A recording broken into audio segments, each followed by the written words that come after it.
നമ്മളൊക്കെ പറയും പഠിച്ചോനെ ഇപ്പൊ ചെറുപ്പക്കാർക്ക് പെൺകുട്ടികളെ ആലോചിക്കുമ്പോഴേ കള്ളോടും ചീട്ടളില്ലാത്ത ചെറുപ്പക്കാരെ കിട്ടിയാൽ മാഷാ അല്ലാഹ് രക്ഷപ്പെട്ടു.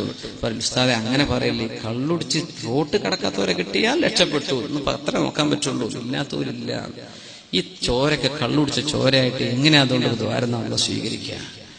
നിന്റെ ശരീരത്തിൽ ഓരുന്ന രക്തം അള്ളാഹു ഹറാമാക്കിയ മദ്യത്തിലൂടെ പോഷണം കിട്ടിയതെങ്കിൽ നിന്റെ നിസ്കാരം അള്ളാഹ് തൗബ ചെയ്ത് മടങ്ങിക്കും, അള്ളാഹുലേക്ക് തൗബ ചെയ്ത് മടങ്ങിക്കും.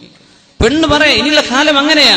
ഇന്ന് രാവിലെ എന്റെ സുഹൃത്ത് വിളിച്ചു, നമ്മുടെ വളരെ വളരെ വേണ്ടപ്പെട്ട നമ്മുടെ സുഹൃത്ത് ആസിഫ് ദാരിമി ഉസ്താദ്, നമ്മുടെ ഇബാദിന് വേണ്ടിയൊക്കെ പ്രവർത്തിക്കുന്നവർ, നമ്മുടെ SKSFന്റെ പ്രവർത്തകർക്ക് അറിയാൻ പറ്റുമായിരിക്കും. ഒരു ക്യാമ്പസിൽ നടന്നൊരു വിഷയത്തിൽ പെൺകുട്ടികളുടെ ഹോസ്റ്റലിൽ കോൺട്രാസെപ്റ്റീവ് പിൽസ് ആൻഡ് മെഡിസിൻസ്, അതിനാവശ്യമായ സാധനങ്ങൾ, പിന്നെ ഡ്രഗ്സ്, നർക്കോട്ടിക്സ് പെൺകുട്ടികളുടെ ഹോസ്റ്റലിൽ നിന്ന് കിട്ടിയത്. അതും നമ്മുടെ കേരളത്തിലെ ഒന്ന് അച്ചടക്കമുണ്ട് എന്നൊക്കെ നമ്മൾ വിചാരിക്കുന്ന ഒരു എഞ്ചിനീയറിംഗ് കോളേജിന്റെ ഉള്ളിൽ നിന്ന് റെയ്ഡ് നടത്തിയപ്പോൾ കിട്ടിയത്, പെൺകുട്ടികളുടെ ഹോസ്റ്റലിൽ നിന്ന് കിട്ടിയത് മയക്കുമരുന്ന്, സൂചികള്, ഇഞ്ചക്ഷനുകള്, പിന്നെ ഗർഭമുണ്ടാവാതിരിക്കാനുള്ള മരുന്നുകൾ. എന്തൊക്കെയാ അതിന്റെ അർത്ഥം? ഇന്ന് രാവിലെ ഞങ്ങളുടെ ഒന്നിന്റെ ശേഷം സംസാരിച്ചപ്പോൾ ഇന്ന് രാവിലെ പറഞ്ഞ വിഷയം, ഉമ്മത്തിന്റെ കഥ കിടക്കുന്നത് ഇങ്ങനെ. ഇനി അടുത്തൊരു കാലം, ഇപ്പൊ തന്നെ ആണോന്ന് എനിക്കറിയില്ല, കള്ളുടും ചീട്ടലില്ലാത്ത പെണ്ണിനെ കിട്ടണമെന്ന് ദ്വാരക്കേണ്ടി വരും. ആണുങ്ങൾ പോട്ടെ, പെണ്ണുങ്ങൾ കള്ളുടിക്കുന്ന അവസ്ഥ വരുമോ?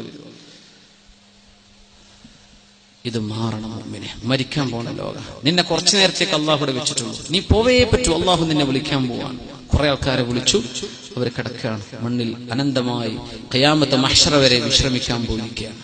നമ്മളും ഈ നാട്ടിലാണ്, ഇവിടെയാണ് മരിക്കണതെങ്കിൽ ഈ പള്ളിക്കാടിന്റെ എവിടെയെങ്കിലും ഓരത്ത് നമ്മളും പോയി കിടക്കണം.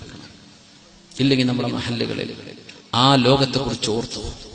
ഇന്ന് അള്ളാഹു നമ്മളെ കൊണ്ടുപോയാൽ നമ്മുടെ അവസ്ഥ എന്താണ്? നമ്മൾ തൗബ ചെയ്ത് മടങ്ങിയിട്ടുണ്ടോ? എന്നെ റബ്ബ് സ്വീകരിക്കുമോ? എന്റെ പടച്ചോൻ എന്നെ സ്വീകരിക്കുമോ? എന്റെ അവസ്ഥ എന്താണ് എന്ന് കിടക്കുമ്പോൾ ആലോചിക്കുക. തൗബ ചെയ്യും. കിടക്കുന്നല്ല, ഈ സദസ്സിൽ എഴുന്നേൽക്കുമ്പോഴേക്കും ആലോചിക്കുക. തൗബ ചെയ്ത് മടങ്ങും. പോയിരിക്കാൻ ഒരു കൊല്ലം നിന്നോ നിന്റെ പെണ്ണിനോട് ചോദിക്കണം, അല്ല പെണ്ണെ, ഞാൻ ഇപ്പൊ ഒരു കൊല്ലം കഴിഞ്ഞ് ലീവ് ഇട്ട് വന്നാൽ വല്ല കുഴപ്പമുണ്ട്? നിങ്ങൾ ഇനി 2 കൊല്ലം കഴിഞ്ഞ് വന്നാൽ ഇവിടെ ഒന്നും നടക്കാൻ പോണില്ല, എന്നാ പിന്നെ കുഴപ്പമില്ല. നിങ്ങൾക്കല്ലേ ആ ഭ്രാന്ത്, അങ്ങനത്തെ ഒക്കെ പെണ്ണ, പിന്നെ കുഴപ്പമില്ല. അല്ല, എനിക്ക് പിടിച്ചിരിക്കാൻ പറ്റൂല കേട്ടോ. 4 മാസം ലീവ് ഉണ്ടോ ഇല്ല, ഇല്ലെങ്കിൽ ജോലി ബാക്കി പോരെ, നിന്റെ കുടുംബത്തോടൊപ്പം ജീവിച്ചോ, അന്തസ്സിൽ ഹലാല് കൊണ്ട് ജീവിക്കുക.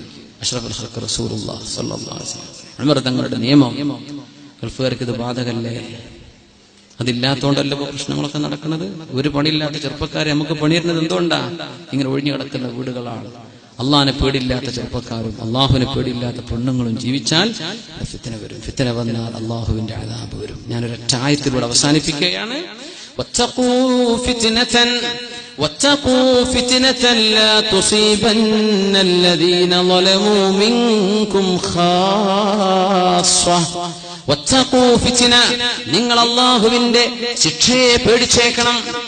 എങ്ങനത്തെ ശിക്ഷ? لا تصيبن الذين ظلموا منكم خاصة.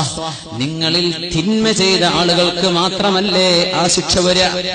തിന്മ ചെയ്തവർക്ക് മാത്രമല്ല, ചെയ്യാത്തവർക്കും വരും. അങ്ങനത്തെ ശിക്ഷയെ നിങ്ങൾ പേടിക്കണം. എന്താണ് ഈ പറഞ്ഞത്? എല്ലാരും വിചാരിക്കുക, ഞാൻ നല്ല കുട്ടിയായി ജീവിച്ചാൽ എനിക്ക് പ്രശ്നമില്ലല്ലോ, ഇന്ന അള്ളാഹു രക്ഷിക്കൂലല്ലോ. ഓരോരുത്തരും വിചാരിക്കും, ഞാൻ എന്റെ കുടുംബം മാത്രം നന്നായാൽ മതി, ഞാൻ ഓരോ നോക്കിക്കോളാം, നാട്ടുകാരെ നോക്കൽ എന്റെ ബാധ്യതയല്ലല്ലോ. ഇങ്ങനെ ചിന്തിച്ചാൽ നാട്ടുകാരെ ആര് നന്നാക്കും? നാട്ടിലൊരു ഫിത്ന ഉണ്ടായിട്ട് എല്ലാരും വിചാരിക്കാണ്, ഞാനല്ലല്ലോ, എന്റെ കുടുംബമല്ലല്ലോ, എന്റെ കുട്ടികളല്ലല്ലോ, എന്നാ പിന്നെ എനിക്ക് പ്രശ്നം അല്ല. മുസ്ലിം ഉമ്മത്ത് അങ്ങനെ ചിന്തിക്കും. നമ്മളൊക്കെ ഒരു കൗമ. എന്ത് അഭിപ്രായ വ്യത്യാസം ഉണ്ടെങ്കിൽ അതൊക്കെ വളരെ ചെറിയ അഭിപ്രായ വ്യത്യാസങ്ങളാണ്. നമ്മളൊക്കെ ഒന്നാണ്. നമ്മൾ ഉമ്മത്തുൻ വാഹിദ. ഫിത്ന ഉണ്ടാക്കാൻ തിരിഞ്ഞവരൊക്കെ ഉണ്ട്. അല്ലാഹു സൽബുദ്ധി കൊടുക്കുമാറാകട്ടെ. നമ്മൾ ഒന്നാണ് നമ്മൾ. ഈ ഉമ്മത്തിന്റെ പ്രശ്നം നമ്മുടെ പ്രശ്നമാണ്. ഇങ്ങനെ ചിന്തിക്കാൻ ആളുകൾ മുന്നോട്ട് വരുമോ? എല്ലാവരും ഞാൻ എന്റെ കാര്യം നോക്കിയാൽ മതി എന്ന് പറഞ്ഞാൽ അതിനാ അല്ലാഹുവിന്റെ നിയമം അല്ല. സമൂഹത്തിൽ ഒരു പ്രശ്നമുണ്ടായി നിങ്ങൾ ഇടപെട്ടില്ലെങ്കിൽ എല്ലാവർക്കും നിയമം അല്ലാഹുവിന്റെ ശിക്ഷ വരുന്നത് പേടിച്ചേക്കണം. വത്തഖൂ ഫിത്നതൻ ലാ തുസീബന്നല്ലദീന ളലമൂ മിൻകും ഖാസ്സ. തിന്മ ചെയ്തവർക്ക് മാത്രമല്ലേ, എല്ലാവർക്കും വരും. നിങ്ങൾ അതിന് ഇടപെട്ടില്ലെങ്കിൽ, നന്നാക്കിയില്ലെങ്കിൽ ആണിനും പെണ്ണിനും, പ്രായമുള്ളവർക്കും അല്ലാത്തവർക്കും, ചെറുപ്പക്കാർക്കും അല്ലാത്തവർക്കും എല്ലാവർക്കും ഉമ്മത്തിൽ ബാധ്യതയുണ്ട്. ഓരോരുത്തരും മനസ്സിലാക്കുക, 15 വയസ്സ് കഴിഞ്ഞാൽ ഞാൻ ചെയ്യുന്ന പണിക്ക് ഉത്തരവാദി ഞാനാണ്, എന്റെ വാപ്പയല്ല, എന്റെ ഉമ്മയല്ല. ആണും പെണ്ണും മനസ്സിലാക്കിക്കോ. 10th ഒക്കെ എത്തിക്കഴിഞ്ഞാൽ തന്നെ കുട്ടികൾക്ക് ഈ ബോധമൊക്കെ ഉണ്ടാവും. 8th 9th എത്തിയാലും മനസ്സിലാവും. അവർക്ക് വേറെ പലതും ബോധം ഉണ്ടാവുണ്ടല്ലോ. സ്വന്തം I'm accountable for what I think, what I do, what I speak. ഈ ഒരു ബോധം നമ്മുടെ കുട്ടികൾക്ക് വേണം. ഞാനാണ് ഉത്തരവാദി, ഞാൻ പറയുന്നത്, ചെയ്യുന്നത്, ചിന്തിക്കുന്നത്, കാട്ടിക്കൂട്ടുന്നത്, ഇതിനെല്ലാം ഞാൻ ultimately me, ഞാനാണ് അല്ലാഹുവിന്റെ മുമ്പിൽ accountable. അല്ലാഹുവിന്റെ മുമ്പിൽ ഞാനാ ചോദ്യം ചെയ്യപ്പെടാൻ പോകുന്നത്. ഈ ബോധമുണ്ടായി അല്ലാഹു വീക്ഷിക്കുന്നു എന്നതിലേക്ക് ജീവിക്കുക. ഒരു ഹദീസ് കൂടെ ഞാൻ ചേർത്ത് പറയുന്നു. ഇഹ്സാൻ എന്താണ് നബിയെ എന്ന് ജിബ്രീൽ അലൈഹിസ്സലാം. എന്താണ് നബി ഇഹ്സാൻ? എന്താണ് നബി ഇഹ്സാൻ എന്ന് പറഞ്ഞാൽ എന്താ? ഖാല അൻ തഅബുദല്ലാഹ കഅന്നക തറാഹു വഇൻ ലം തകുൻ തറാഹു ഫഇന്നഹു യറാക്. അല്ലാഹു നിന്നെ കാണുന്നു എന്നതുപോലെ നീ അല്ലാഹുവിന് വേണ്ടി ജീവിക്കുക. തഅബുദല്ലാഹ് തുസല്ലി ലില്ലാഹ് എന്നല്ല, പള്ളി കയറുമ്പോൾ മാത്രമല്ല, അല്ലാതെ നിന്റെ ജീവിതം ഇബാദത്താണ്. അല്ലാഹ് നിന്നെ കാണുന്നു എന്നതുപോലെ ജീവിക്കുക. Even if you don't see him, still he sees you. നീ അല്ലാഹനെ വഇല്ലം തകുൻ തറാ, നീ അല്ലാഹനെ കാണില്ലെങ്കിലും ഫഇന്നഹു യറാക്, അല്ലാഹ് നിന്നെ കാണുന്നുണ്ട്. എങ്ങനെ ജീവിക്കേണ്ടത്? നീ അല്ലാഹനെ കാണുന്നുണ്ട് എന്നതുപോലെ ജീവിക്കുക. ഒന്ന് ചിന്തിക്കുക, എന്താണ് പറഞ്ഞത്? നീ അല്ലാഹനെ കാണുന്നുണ്ട്. നമ്മൾ നോക്കലെന്താ? ക്യാമറ ഉണ്ടോന്നാ നോക്കുക, അല്ലെ? ഇന്ന ആരെങ്കിലും കാണുന്നുണ്ടോ എന്നാ നോക്കണത്.